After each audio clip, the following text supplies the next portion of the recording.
Shalom, shalom, brothers and sisters of the nation of Israel. It's your brother Ananias for A.O.I, the Awakening of Israel, breaking down some more parables.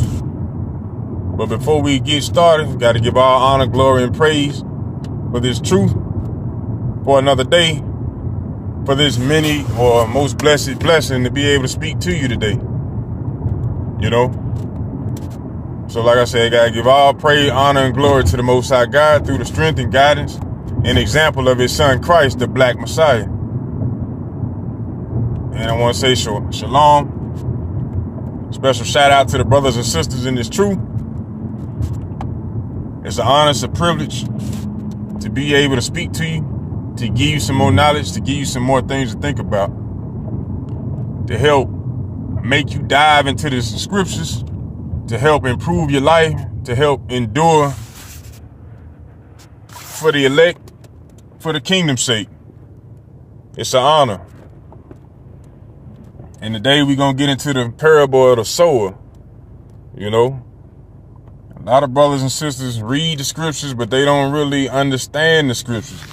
And most of it, when you think of it, is kind of simple. It's straightforward. But you got to be thinking on a deeper level to really understand it, you know? So let's get to, let's get it. Let's go to Mark chapter 4. Book of Mark chapter 4, verse 3. I started 2. And it reads, "And he taught them many things by parables, and said unto them in his doctrine." So we breaking down parables because that's how Christ spoke. He spoke the parables. He spoke the oracles of God. You ain't gonna see Christ nowhere in the Bible and just having regular conversation. He's speaking dark saying and parables. That what made him different, special, unique, holy. Understand that. But matter of fact, let's go see where it prophesied about him in the scriptures, saying that he would come speaking in parables. Let's go to Psalms 78 and 2. Psalm 78 verse 2. And it reads, "I will open my mouth in a parable. I will utter dark sayings of old." You see that? That's King David prophesying, talking about Christ, the Black Messiah. You know? Think about that. Prophesied throughout the volume of the book. Let's go to New Testament to connect the dots, to connect the two. Since you got brothers and sisters that only believe in the Old Testament and saying that one don't go hand in hand with the other. Some only believe in the New Testament. Some don't believe at all. But we're going to show you through the scriptures how simple doctrines or simple verses of scripture are connected in the New Testament. Because you got to think to yourself, what was Christ talking about when he was on the scene? The New Testament was not written yet. But our brothers and sisters were harking so hard on to what Christ said, or not even what he said, but what the prophet said, or the apostles, when they were speaking in code, basically, some of them, in some matters, some situations, speaking in code. But you have to be learned in the scriptures in order to understand it. That's why the Lord said this is a book of mystery, and the secrets of the Bible are given to his servants, his saints. But let's go to the New Testament. Let's go to Matthew 13 and verse 35. Matthew 13 and verse 35. And it reads, "That it might be fulfilled, which was spoken by the prophet, saying, I will open my mouth in parables. I will utter things which have been kept secret from the foundation of the world." You see that? Might be fulfilled. That was Christ. You know what I'm saying? And so when people hear him in Matthew 5 and 17 saying, "I have not come to destroy the law nor the prophets, but to fulfill," That's one of the prophecies that was fulfilled about him, that he would come speaking in parables. Understand that. It's not to do away with the law. Stop listening to these lying pastors who giving you the green light to go out there and sin willfully. To say you can do whatever because Christ died. That makes no sense. Why did he die? Because you were sinning. So you think it makes sense for you to keep sinning? And for him to just do away with it as if you couldn't do it in the first place? Come on now. You got to give the Most High credit, more credit than that. You got to give Christ more credit than that. But we just read in the Old and the New Testament saying that what? Christ would come speaking in parables, dark sayings. Understand that. So let's go back to Mark 4 and verse 3.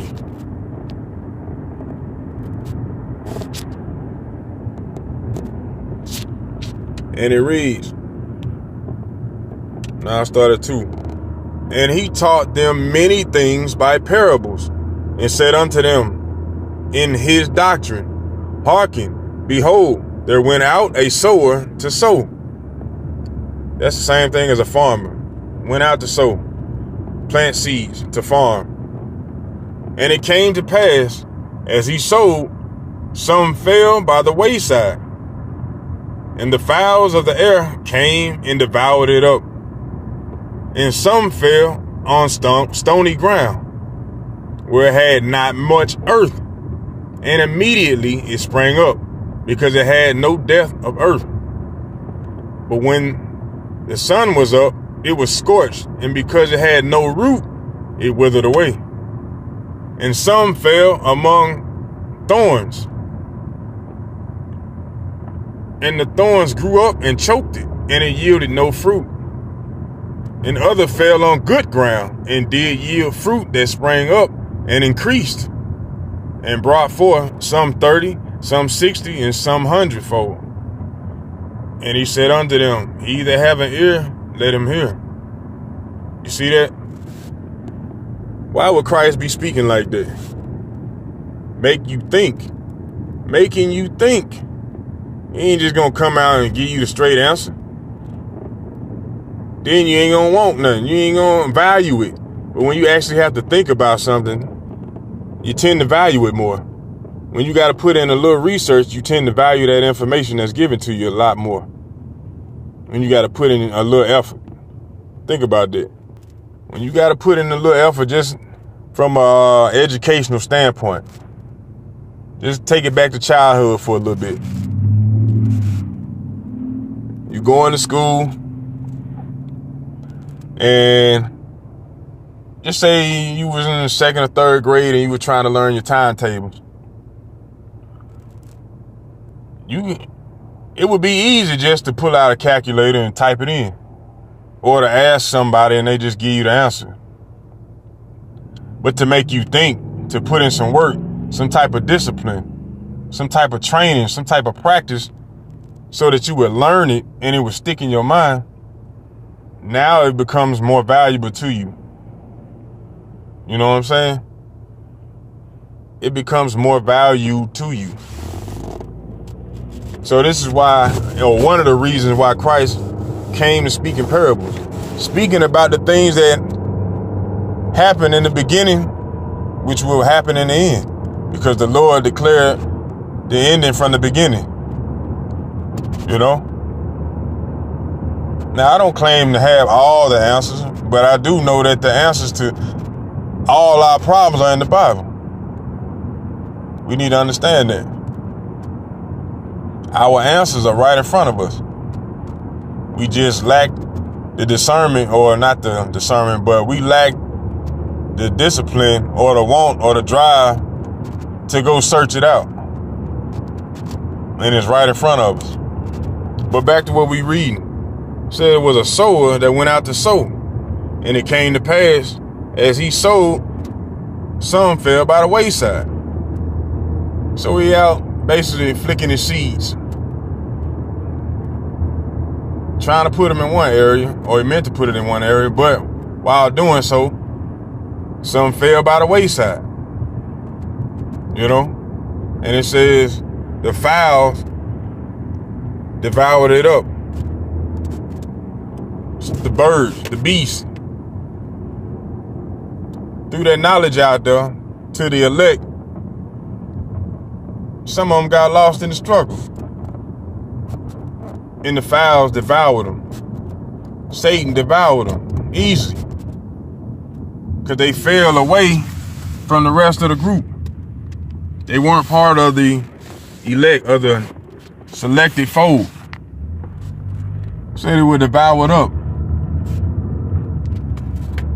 It said, and some fell on stony ground, where it had not much earth. What is that referring to? It's talking about us, the nation of Israel.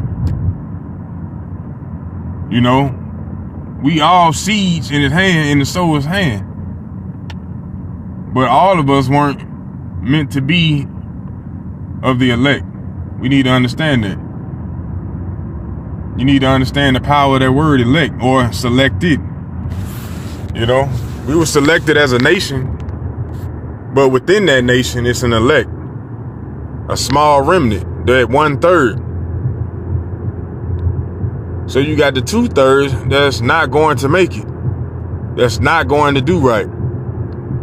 So you had 1/3, or that one part of that 1/3 that fell by the wayside, easily devoured. You got the other 1/3 that fell on stony ground. And that stony ground would be them different religions. You know, they fell off into Christianity, Islam, you know, fell off into these different religions, sprouted up quick, but had no root to stand on. It sounded good. It even looked good. Standing from afar, it even looked good. But because it didn't have no root, didn't have any facts, any truth behind it, when the sun came up, or sun was up, it was scorched because it had no root and withered away. Meaning, when the pressure or the heat was applied, it didn't have nothing to stand on. It didn't have nothing to dig its roots into, because there was no facts. It was all lies, made up, propaganda, popular persuasion. The cool thing to do, you know? Understand that. And it said, and some fell among thorns, and the thorns grew up and choked it, and it yielded no fruit. That's some of your circles of friends, some of your family members, some of the mindsets of our people. Sown or fell amongst thorns. While you trying to grow and build yourself up, build your people up, you got thorns or crabs in a barrel trying to pull you back down, wanting you to do better. But the minute that you start to do better, they want to pull you back down. They don't want to see you grow. Neither do they want to grow. Understand that. They don't believe that the information that you have attained throughout life will help them to grow, nor yourself. And the minute that you try to grow, they're going to try to bring you back down. That's what a weed does. That's what thorns do. Prevent you from growing. And that's what happened to us as a nation. We got carried away in these different doctrines, trying to follow behind, trying to be equal to, trying to assimilate with these other nations as well. And when we tried to grow, they choked us out. And we yielded no fruit. Think about it. We've been here in America over 400 years. We have yielded no fruit. We think because we got a couple millionaires or maybe even a few billionaires that we producing good fruit. But we more destroyed now than ever when our people gain it. So it must mean that majority of our people who are millionaires and billionaires are profiting off of our people while misleading the people in order to make a profit. The Lord calls them hirelings, wolves in sheep clothing, put up on pedestals to mislead the masses, to mislead our people to think that's the way out. That's the way we need to be going. And rather than trusting in the Lord or knowing anything about him, we chase behind what's put in front of us, what's promoted to us. Trying to be celebrity athletes, trying to be rappers. Do you not know that those athletes, actors, rappers, all are trying to, not all trying to, but while trying to achieve their goal, they ultimately misleading the people. How do you say? Because every sport that you can think of, Esau has set it up. In order for it to be played, you have to break the commandments. You got to break the Sabbath. Think about this. All of those celebrity athletes break the Sabbath all the time. And they teaching our youth to do the same. They doing it through ignorance, but it's through design practice or through a design scheme developed by your enemy. They promoting to you for you to eat abominations, for you to break the commandments, shaving your head bald, shaving your face naked, eating swine, selling pepperoni pizzas. The celebrities, the actors, the rappers, they got our people going off, and our people look at them like they are some type of saviors. But they really just lost in the sauce, misleading the masses. And that's the only reason why they in the position they in. Because our people do any and everything for some damn money. Any and everything for some damn money. And not realizing what's really going on. Our people, we got some comedians that'll come out and be so gun-ho saying, "Oh man, they try to make me wear a dress." Okay, I understand that. But at the same time, you ain't got no mustache on your face. You ain't got no hair on your head, no beard on your face, no fringes on. You're eating abomination. So in turn, what are you really doing? You just as misled or misleading as the people putting on the dresses. Yet and still you would never admit to that. And please believe these celebrities know about this truth. They know about this truth. They just too scary to walk that path. They too scary to walk the path of righteousness.